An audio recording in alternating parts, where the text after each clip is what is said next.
जय हिंद बच्चों।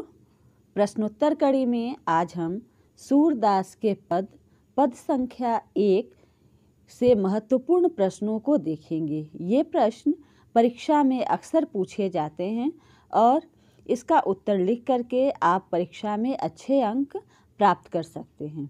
तो पहला पद है, ऊधव तुम हो अति बड़भागी, अपरस रहत स्नेह तगातै, नाहिन मन अनुरागी। इससे प्रश्न संख्या 1, गोपियों ने बड़भागी कहकर उद्धव के व्यवहार पर कौन सा व्यंग किया है? उत्तर इस प्रकार है, गोपियों द्वारा उद्धव को बड़भागी बताने या कहने के पीछे उनकी प्रेमहीनता पर व्यंग्य करना है। उनका कहना है कि उद्धव भाग्यशाली न होकर बड़े अभागे हैं, जो कृष्ण के साथ रहते हुए भी उनके आकर्षण एवं बंधन से प्रेम मुक्त हैं। प्रश्न संख्या 2, उद्धव के व्यवहार की तुलना किस किस से की गई है और क्यों? गोपियों ने उद्धव के व्यवहार की तुलना पानी के अंदर रहने वाले कमल के पत्ते से किया है, जो कीचड़ और जल से अछूता रहता है। नंबर 2, गोपियों ने उद्धव के व्यवहार की तुलना तेल से चुपड़ी गगरी से भी किया है, जिसके ऊपर पानी की एक बूंद भी नहीं ठहरती। ठीक उसी प्रकार उद्धव भी पूरी तरह से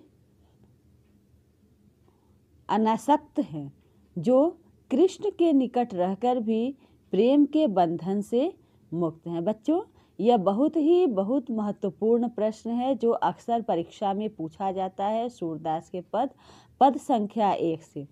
प्रश्न नंबर 3, गोपियों ने स्वयं को अबला और भोरी कहकर उद्धव पर क्या कटाक्ष किया है?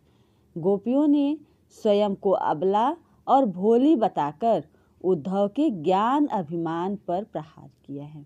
गोपियों के अनुसार अहंकार रहित और सरल व्यक्ति ही श्री कृष्ण के प्रेम का पात्र हो सकता है। प्रश्न संख्या 4, गोपियों के कृष्ण प्रेम की उपमा गुड़ चाटी ज्यों पागी से क्यों दी गई है? उत्तर इस प्रकार है, गोपियों के कृष्ण प्रेम की उपमा गुड़ चाटी ज्यों पागी से करके कृष्ण के प्रति गोपियों के अनन्य भक्ति एवं प्रेम को अभिव्यक्त किया गया है।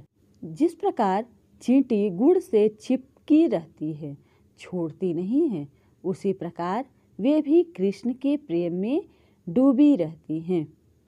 अब हम बात करेंगे पद संख्या 2, मन की मन ही माझ रही, कहिए जाय कौन पे उद्धव, नाहिन परत कही।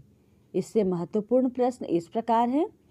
प्रश्न संख्या 1, गोपियों के मन की बात मन में ही क्यों रह गई? उत्तर, कृष्ण गोपियों को अकेला छोड़कर चले गए थे। गोपियों को आशा थी कि एक दिन कृष्ण उनसे मिलने अवश्य आएंगे, परंतु उद्धव के साथ योग संदेश भेज दिया। उन्होंने उद्धव के साथ योग संदेश भेज दिया। गोपियाँ अपने मन की बात उन्हें बता नहीं पाई। वे कृष्ण के सामने अपना प्रेम प्रकट नहीं कर पाई, अतः उनके मन की बात उनके मन में ही रह गई। यह बहुत ही महत्वपूर्ण प्रश्न है बच्चों, इसे आप अवश्य देखें।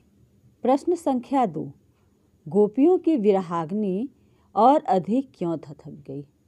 उत्तर इस प्रकार है, जब गोपियों को पता चला कि श्री कृष्ण ने स्वयं आने की जगह उद्धव द्वारा खुद को गोपियों से दूर करने वाला योग संदेश भेजा है, तो गोपियों की विरहाग्नि और धधक गई। प्रश्न संख्या 3, गोपियाँ किस आशा में भी दुख सहकर भी जी रही थी? उत्तर, गोपियों को विश्वास था कि श्री कृष्ण हमेशा के लिए नहीं गए हैं, वे जल्द ही लौटकर आ जाएंगे। वे मन में इसी विश्वास को लेकर विरह व्यथा सह रही थी। प्रश्न संख्या 4, गोपियाँ रक्षा के लिए किससे गुहार लगाना चाहती हैं और क्यों? गोपियाँ विरह वेदना से व्याकुल हैं और इस पीड़ा से बचने के लिए वे कृष्ण से गुहार लगाना चाहती हैं। योग की धारा उनकी इस विरहाग्नि को बढ़ा रही हैं, जिससे बचने के लिए वे कृष्ण से रक्षा के लिए गुहार लगा रही हैं। प्रश्न संख्या 5, उद्धव के संदेश को सुनकर गोपियों की व्यथा घटने के स्थान पर बढ़ गई, ऐसा क्यों हुआ? उत्तर, गोपियाँ पूर्ण रूप से कृष्ण के प्रति समर्पित थी। वे कृष्ण विरह में जी रही थी। उद्धव ने श्री कृष्ण को भूलकर निर्गुण को अपना उपासना करने का संदेश दिया, जिसे सुनकर गोपियों की व्यथा बढ़ गई। प्रश्न संख्या 6, गोपियाँ अब तक तन मन की व्यथा क्यों सहती आ रही थीं? उत्तर, गोपियाँ कृष्ण के आने की आशा में अब तक तन मन की व्यथा सहती आ रही थी। बच्चों, मुझे पूरी उम्मीद है यदि आप इन प्रश्नों को ध्यान से करेंगे, शुद्ध लिखेंगे और किसी प्रकार की त्रुटि से बचेंगे तो ये प्रश्न अवश्य ही आपको चैनल को लाइक सब्सक्राइब करने के लिए आपका धन्यवाद।